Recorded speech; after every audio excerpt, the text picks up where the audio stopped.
જય Ganesh, happy morning. હું Shaunak S Pathak, professional tarot card reader અને ન્યુમરોલોજિસ્ટ છું. જે કોઈને પણ હેલ્થ, વેલ્થ કે રિલેશનશિપ રિલેટેડ કંઈ પણ ઇશ્યુઝ હોય તો તેઓ મારી કન્સલ્ટન્સી લઈ શકે છે. મારી કોન્ટેક્ટ ડિટેલ્સ મેં મારી યુટ્યુબ ચેનલમાં ડિસ્ક્રિપ્શનમાં જણાવી છે, તે આપ જોઈ શકો છો.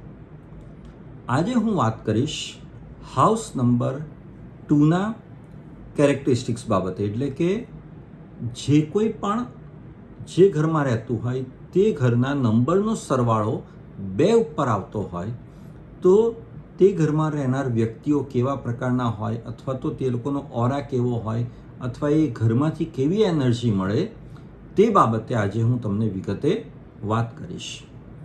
તો હાઉસ નંબર 2 એટલે મકાનનો જે નંબરનો જે સરવાળો થતો હોય, જો 2 થતો હોય તો તે મકાનમાં રહેનાર વ્યક્તિઓ, તે ઘરમાં રહેનાર વ્યક્તિઓ માટે family is the first priority. એટલે તે ઘરમાં રહેનાર દરેક ફેમિલી મેમ્બર માટે એવું હોય કે ભાઈ પોતાનું પરિવાર એ પહેલો ફર્સ્ટ પ્રાયોરિટીમાં, બાકી બધું પછી. 2 નંબરનું જે મકાન હોય, ઘર હોય, એ કમ્ફર્ટેબલ હોય, એકદમ હોમલી, એટલે કે આપણને આમ શાંતિ મળે એ ટાઈપનું અને એટ્રેક્ટિવ મકાન હોય. ત્યાંનું ફર્નિચર પણ એકદમ કમ્ફર્ટેબલ હોય અને લેટેસ્ટ હોય.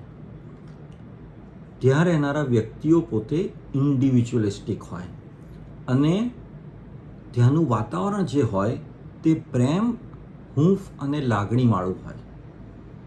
પરંતુ ઘણીવાર એવું પણ બને કે 2 નંબરના ઘરમાં રહેનાર વ્યક્તિઓના કામમાં ઘણીવાર ડિલે પણ થતું હોય.